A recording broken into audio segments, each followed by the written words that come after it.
You won't believe what the outspoken ultra-atheist Richard Dawkins is saying about Christianity. We're going to see for ourselves precisely what he said and what it means for Christian revival in Europe.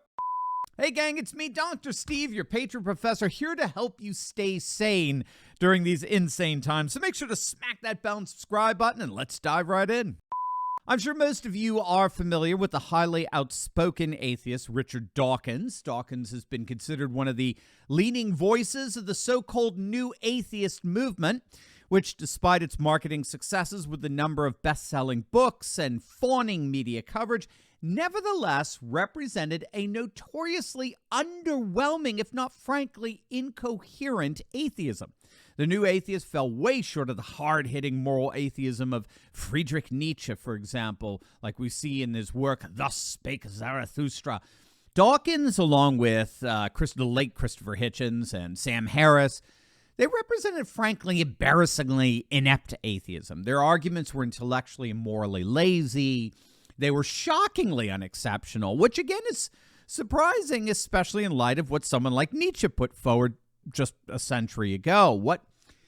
What made Nietzsche's atheism so profound is that he openly recognized the historically unprecedented revolutionary power of the Christian gospel in a way that these new atheists simply didn't. Well, that is until this Easter weekend. Well, I must say I was slightly horrified to hear that Ramadan is being promoted instead. I do think that we are culturally a Christian country. I call myself a cultural Christian. I'm not a believer, but there's a distinction between being a believing Christian and being a cultural Christian. And so, I love hymns and Christmas carols, and I sort of feel at home in the Christian ethos. I feel that we are a Christian country in that sense. It's true that statistically the number of people who actually believe in Christianity is going down, and I'm happy with that. But I would not be happy if, for example, we lost all our cathedrals and our beautiful parish churches. So I count myself a cultural Christian. I think it would matter if we substituted any alternative religion. That would be truly dreadful. Wow. Yes, the person you just heard was Richard Dawkins. And you'll notice, even though he's admitting how much he feels at home within a Christian cultural ethos, you'll notice precisely the kind of incoherence I've been talking about right there in his argument. Dawkins, at the same time, celebrates the loss of Christian faith in Britain, while simultaneously he laments the loss of Christian culture. You see, this is the absurdity of this attempt at justifying this hard distinction between being a believing Christian and being a cultural Christian. Now, you can clearly make a conceptual distinction between those two. One can be a believer without actually participating in building a distinctively Christian culture, which unfortunately I would argue characterizes so much of evangelical and Catholic Christianity in America today. One can believe without belonging, as it were, and one can belong without believing, as is the case with Richard Dawkins. You can make that conceptual distinction, but practically that conceptual distinction eventually disappears. In other words, the unintelligibility of Dawkins' argument really comes down to this. Dawkins wants a Christian culture without a Christian cult. And good freaking luck with that. Dawkins wants a Christian culture without the Christian cult. Remember, the term cult comes from the Latin cultus, which simply means worship, right? It doesn't necessarily refer to the two people knocking at your front door wanting you to worship a head of lettuce or something like that. That's a modern day usage of the term called some fringe religious group. It's actually the term we get the word culture from. Culture is the kind of society that springs out of the fountain of cult, out of the fountain of worship. Dawkins' absurdity comes to the fore when we realize that he openly celebrates the loss of the Christian cult while he likes seeing that faith is waning in Britain, all the while lamenting the loss of Christian culture in Britain. And the very religious faith that he's so worried about replacing that Christian culture in Europe is precisely the one that refuses to make the very distinction he insists on. Wait until you see this. Hey gang, as you know, our founding fathers created the American Constitution for the very purpose that our rights as citizens would be protected at the political and fundamental level. Over these past few years, however, we've directly witnessed the growing threats posed to those rights. To fight back against this creep against our freedoms, I partnered with a group of amazing patriots who formed the Association of Mature American Citizens. AMAC, as they're known, is America's leading senior advocacy and benefits organization, and they act as a conservative, patriotic alternative to the AARP. AMAC, on top of being a proud Turley Talk sponsor of today's video, pays attention to the voices of their members and champions patriot concerns on Capitol Hill.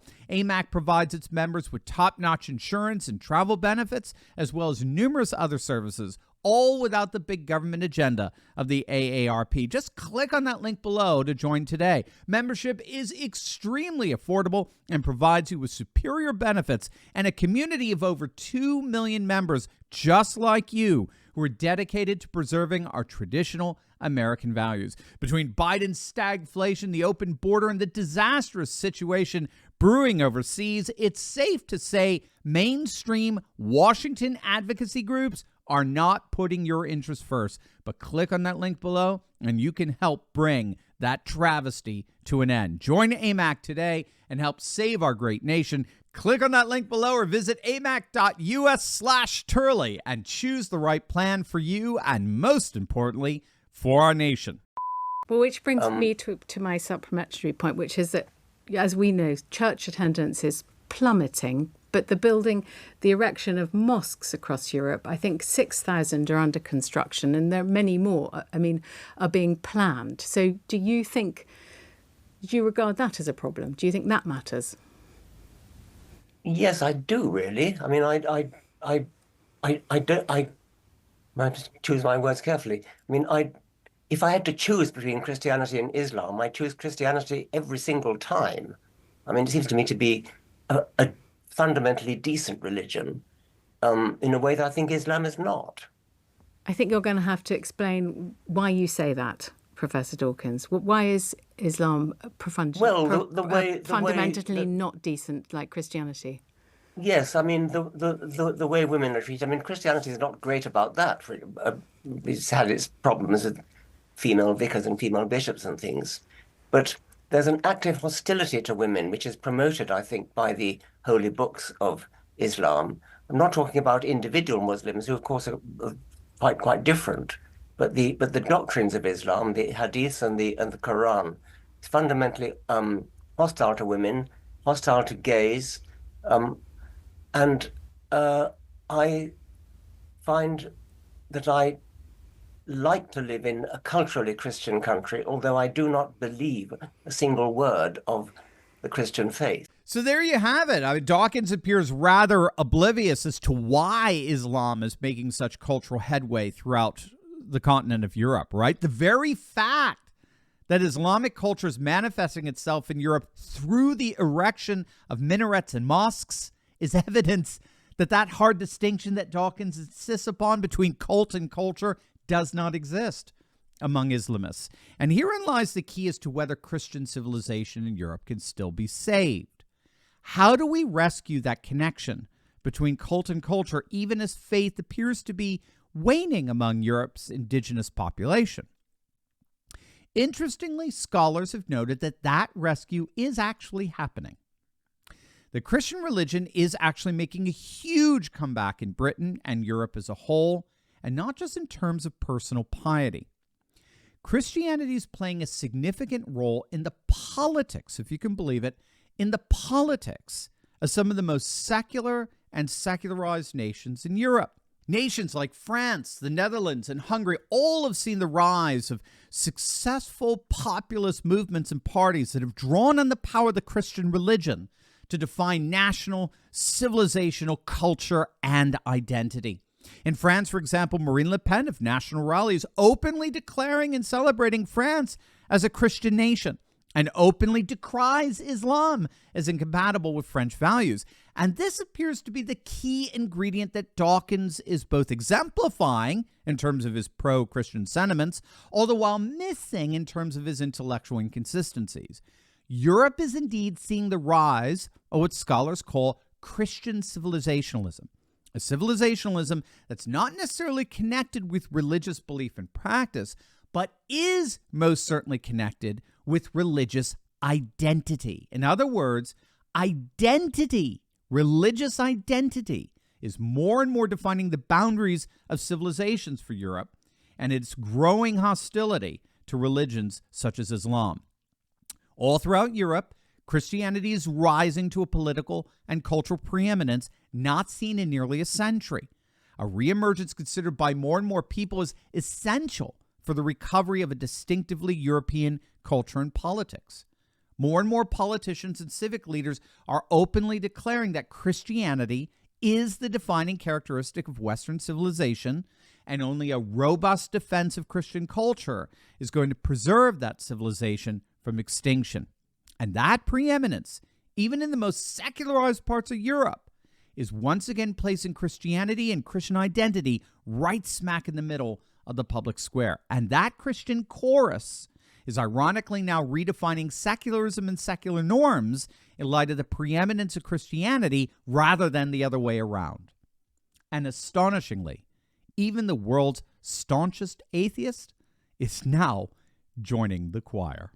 Hey gang, if you always wanted to explore historical cities with a group of courageous patriots, well, now is your chance to embark on an exclusive adventure with me, Dr. Steve, and other patriots like you as we set sail on the Mediterranean. You're invited to join us this August on Royal Caribbean's luxury liner, the Voyager of the Seas. You'll get to spend time with me and other like-minded patriots during live onboard classes as we dive into topics like the rising parallel economy, the cultural wars, and how you can share my optimism for a conservative renewal. We'll discover enchanting architecture, timeless artistry, and breathtaking experiences as we adventure through Spain, France, and Italy. Enjoy incredible dining experiences, enriching education, and once-in-a-lifetime attractions each day of our journey. It'll be a summer that you'll simply never, ever forget. Join me and your fellow patriots this August 5th to 12th for this unparalleled adventure. If you want more information and you want to take part in our last-minute pricing sale, my team is waiting to talk to you right now. There are only a handful of cabins left, so don't wait. Click on that link below or go to cruiseinfo.turleytalks.com to learn more. This is going to be an unforgettable trip, and I cannot wait to spend it with you. Click on that link below right now.